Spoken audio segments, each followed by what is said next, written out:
Austin, Texas is a city with history. Founded in 1840, the state capital has changed a lot in almost 2 centuries, but throughout the years, Austin has been nicknamed over and over.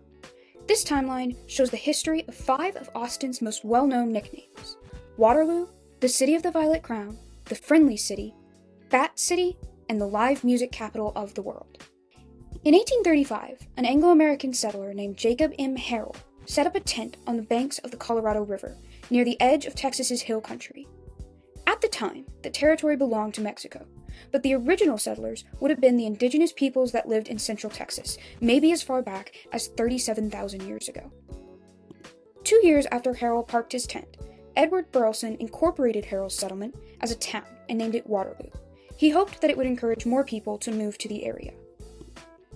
His hopes were realized when, in 1839, the president of the newly formed Republic of Texas, Mirabeau B. Lamar, decided that the natural beauty of Waterloo made the site a perfect place for the Republic's capital.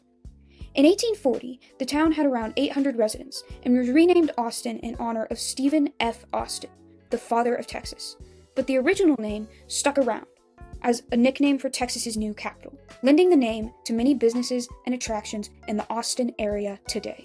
The City of the Violet Crown is another early nickname for Austin. From Victorian-era embellishment to advertisement to the names of a multitude of Austin-based businesses and organizations, the City of the Violet Crown has long been associated with Austin. In 1888, almost 50 years after Austin became the capital of Texas, the Austin Statesman ran an anonymous editorial that stated that Austin, situated as it is upon hills crowned with violets, it might be called the City of the Violet Crown, whose purple tints are kissed by the rising and setting sun. Athens, Greece, has been known as the City of the Violet Crown since 550 BCE, but the 1888 article might well be the first time the City of the Violet Crown nickname was used for Austin. Despite being written after the Statesman article, O. Henry's short story Tick-Tock, published in his literary magazine The Rolling Stone in 1894, is often credited as the first use of the Violet Crown nickname for Austin. O. Henry was actually a writer/criminal named William Sidney Porter, who embezzled money from his job at an Austin bank and was sent to prison, where his prolific writing career under the name O. Henry began.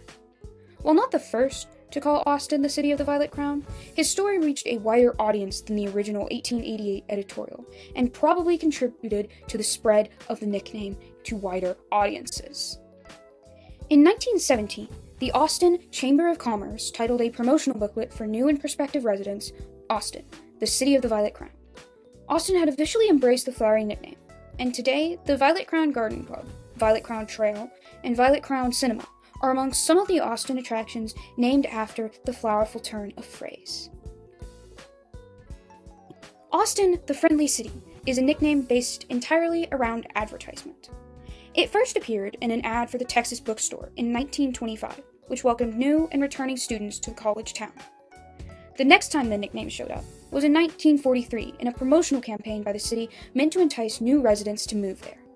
Austin, the Friendly City, was printed on postcards and became the title for a promotional video showcasing many of the attractions in the Austin area, like Zilker Park and the stadium at the University of Texas. If this ad campaign was meant to boost Austin's population, it might well have succeeded, since the number rose from about 100,000 people in 1943 to over 960,000 people as of the 2020 US Census. However, this nickname is not generally considered accurate. Austin is often ranked as one of the rudest cities in America. The Friendly nickname for Austin might be related to the state motto of Texas, which became Friendship in 1930, supposedly due to the origin of the name Texas as a cattle word meaning friend or ally. This story is questionable though, and new research suggests that the name originated earlier, from the Spanish word for yew tree. Wherever it comes from, it makes sense that a state with friendship as its motto would have a capital nicknamed the Friendly City. Bat City is another one of Austin's nicknames, although it is used less often than the others. The name comes, unsurprisingly, from bats. Home to the world's largest urban bat colony and the tourism industry based around those bats, Austin became known as Bat City, although the history of Bat-Austinite relations is tumultuous. In 1980, the renovation of the Ann W. Richards Congress Avenue Bridge was completed. The new bridge beams had gaps between them of 1/4 to 1.5 inches apart. These gaps, with the road above heated by the sun, were warm and dark and prime real estate for the thousands of Mexican free-tailed bats that promptly moved in. Austinites had concerns about rabies and the negative reputation of bats, but bats did not particularly care about that, so the population grew to 1.5 million bats in only a few years. Unfortunately for the bats, Austin media outlets capitalized on the fear and misinformation around the fine critters that had just moved in, spreading sensationalist stories that exacerbated fears of rabid bats attacking innocent Austin residents. Austin's health officials warned of a public health crisis. Exterminators were summoned, and petitions for the eradication of all bats in the city began to circulate. Exemplified in the 1984 Austin American-Statesman article, headlined, "Bat Colonies Sink Teeth into City," bats were seen as dangerous and harmful, even though there was little evidence that Austin's bats were linked to higher rates of rabies in its citizens. Enter Dr. Merlin Tuttle, a bat scientist and conservationist.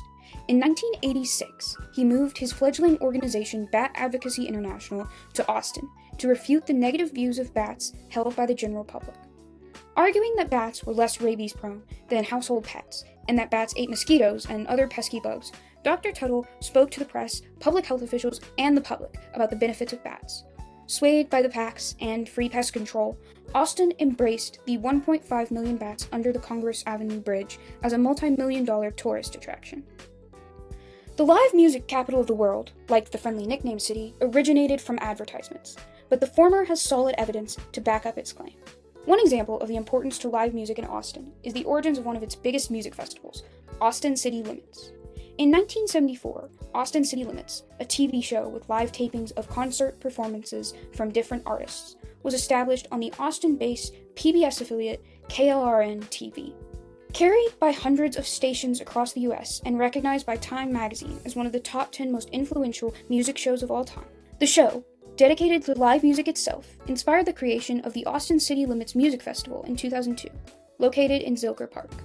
The festival takes place every fall, drawing huge crowds and hosting a variety of live performances, ranging from unknown to well-established artists. Years after the TV show was created, the Austin Chamber of Commerce sent a group in 1985 to a music industry conference in New York in order to promote the Austin music scene. The group, led by David Lord, had to come up with a slogan for advertisement, but struggled, meeting at a bar for drinks to discuss it. 2 pitchers of margaritas in, someone in the group wondered how many places in Austin you could go see live music in one night. Listings in the Statesman and the Austin Chronicle had over 70 live music events. In the group's eyes, the sheer number of places to catch a live show proved that Austin was, to quote David Lord, indeed the live music capital of the world. The live music capital of the world then ran as the slogan for the Chamber of Commerce's ad, which was printed in Billboard magazine, the first time the nickname was used to identify Austin. In the August of 1991, the Austin City Council officially declared Austin the live music capital of the world. Though the title isn't exactly objective, the many music venues, festivals, and concerts in Austin can be cited to back up Austin's claim to the title.